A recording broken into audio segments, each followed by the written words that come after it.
Escuchadas las partes y tomado en cuenta los argumentos que se hacen valer en el incidente, les preciso que no es obligación del de la voz llevar una resolución escrita en cuanto al incidente, porque no se prevé así en la Ley Federal del Trabajo, sino que simplemente sea oral en audiencia. Sin embargo, para efectos de tener seguridad jurídica, pero sobre todo el sentido al cual habré de arribar, pues elaboraré la versión escrita también del pronunciamiento, y esta será integrada al Sistema Integral de Gestión de Expedientes, el cual estará consultable en versión escrita a partir del día de mañana que se boletine conjuntamente con el acta.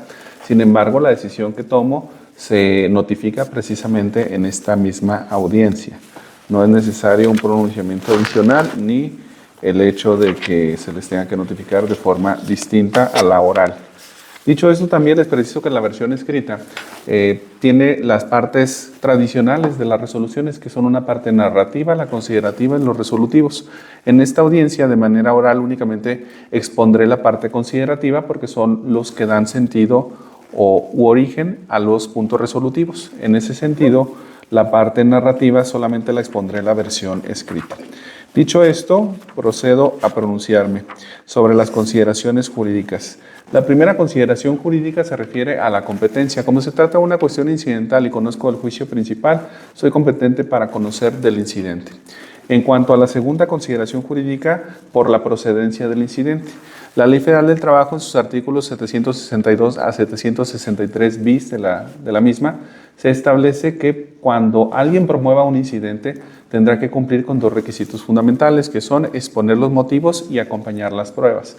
En el caso concreto del escrito incidental se advierte los motivos, que sustancialmente son: el tribunal carece de competencia para conocer del asunto lo que hace las prestaciones que se pudieran reclamar al ISSSTE, porque no es apartado A, sino apartado B, y se actualiza la competencia burocrática. Así lo hace valer, señalando las razones más amplias que hizo en su escrito de incidente. En tanto que la parte actora, al contestarlo, refiere los propios motivos y así se integra la litis. Entonces, los motivos están expuestos y también están contestados, incluso robustecido con el debate que se hizo en esta propia audiencia incidental. Por ello es procedente el incidente, porque también se ofrecieron pruebas como son la instrumental pública de actuaciones. Continuando, sobre identificar el problema jurídico, como ya lo había adelantado, la parte actora incidentista considera que el tribunal no es competente por ser materia burocrática y no así materia laboral propiamente dicha.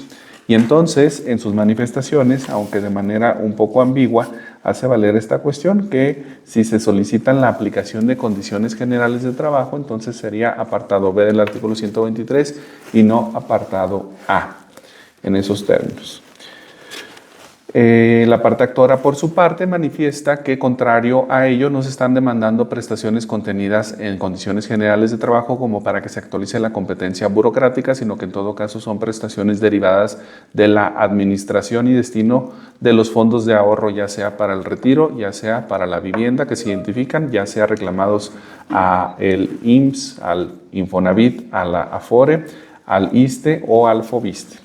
Entonces considera que no asiste razón al demandado, y en tanto que la parte demandada, codemandada, que sí compareció a esta audiencia, asume que por ser cuentas individuales, entonces la competencia es de este tribunal. Así que ha dado integrada la litis, y entonces el problema jurídico a resolver consiste en determinar si el de la voz es competente para conocer del asunto o no lo es, y entonces debe conocer un tribunal burocrático.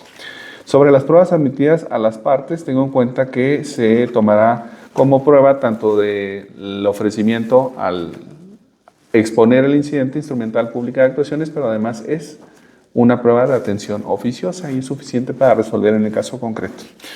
Sobre las consideraciones ya propiamente para resolver, que es la siguiente consideración jurídica, sobre los argumentos expuestos, determino lo siguiente.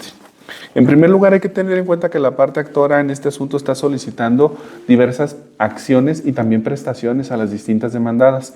Hace un reclamo mixto porque involucra autoridades y derechos que son de derecho burocrático y también de derecho laboral.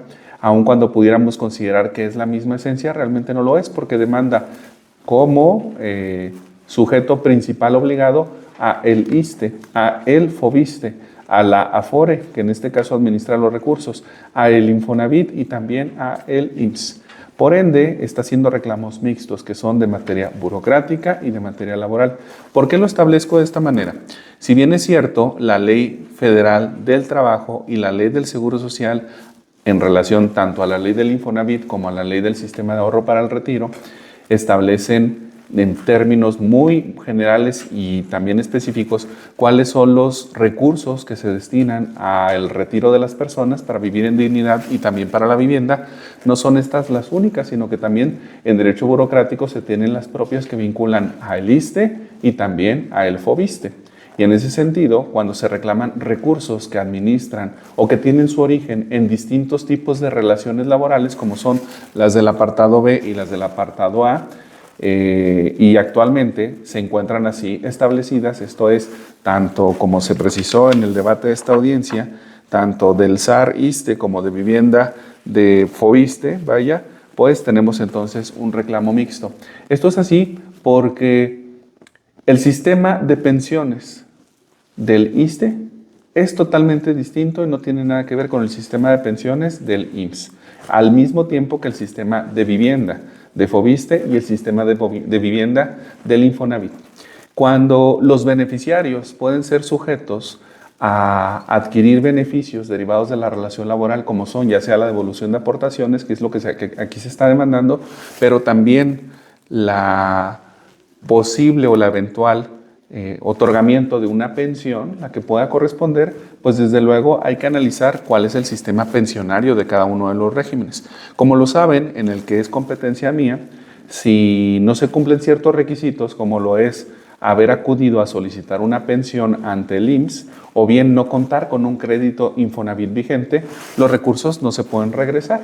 Inclusive, si se cuenta con o no con un crédito vigente, pero es ley 97 del IMSS, tampoco se pueden regresar porque así se establece que en este caso, en este segundo supuesto de régimen de pensiones, los recursos de vivienda sí financian las pensiones. Todo esto se refiere de un marco normativo y también de doctrina jurisprudencial que es aplicable para el apartado A. Y por eso la competencia en este tipo de asuntos pues es del Tribunal Laboral Federal, como lo es este. Sin embargo, no ocurre lo mismo cuando se demandan prestaciones derivadas de la obtención, o de la administración, en su caso el fin de los recursos cuando son FOBISSSTE o ISSSTE. ¿Por qué? Exactamente por el mismo motivo. Porque aquel régimen pensionario o de vivienda tiene sus propias reglas de las cuales yo no puedo conocer. Y para analizar la devolución de los recursos, igualmente se tienen que analizar pues cuál es la disponibilidad y la vigencia de estos de acuerdo a si se pueden encontrar o no destinados a financiar pensiones o créditos o algún otro tipo de seguro que derive dependiendo de la ley burocrática que le resulte aplicable al trabajador, pero en este caso se hace extensiva hacia sus beneficiarios. En ese supuesto comparto la postura de que el actor incidentista ciertamente no atendió o no entendió correctamente la litis propuesta cuando mezcla y dice que como se pudieran reclamar prestaciones derivadas de condiciones generales de trabajo, entonces la competencia sería burocrática, como si se tratara de prestaciones derivadas de la relación laboral propiamente dicho, o sea, cuando se demanda al patrón. En este caso, lo que se está demandando es a quienes administran los recursos y a quienes disponen de ellos o incluso les otorgan un destino, como son las autoridades que ya he mencionado, que en este caso pues fungen más bien como partes demandadas en un plano de igualdad. Hay que tener en cuenta que el artículo 116 de la Ley de los Sistemas de Ahorro para el Retiro, relativo a los trabajadores afiliados al Instituto de Seguridad y Servicios Sociales de los Trabajadores del Estado. El artículo 116 establece lo siguiente. La operación de las cuentas individuales de los trabajadores afiliados al ISSSTE se realizarán de conformidad con lo dispuesto en la ley de este instituto, manteniéndose las obligaciones a cargo de los participantes en los sistemas de ahorro para el retiro regulados por dicha ley. Como lo venía señalando, la disponibilidad o fin de los recursos en las administradoras de ahorro para el retiro o de vivienda que se encuentran relacionados con trabajadores al servicio del Estado cuentan con sus propias reglas. Esto se robustece cuando lo tenemos el artículo primero, fracción primera, y el 76 también de la ley del ISSSTE, los cuales establecen lo siguiente. La presente ley es de orden público, de interés social y de observancia en toda la República y se aplicará a las dependencias estatales,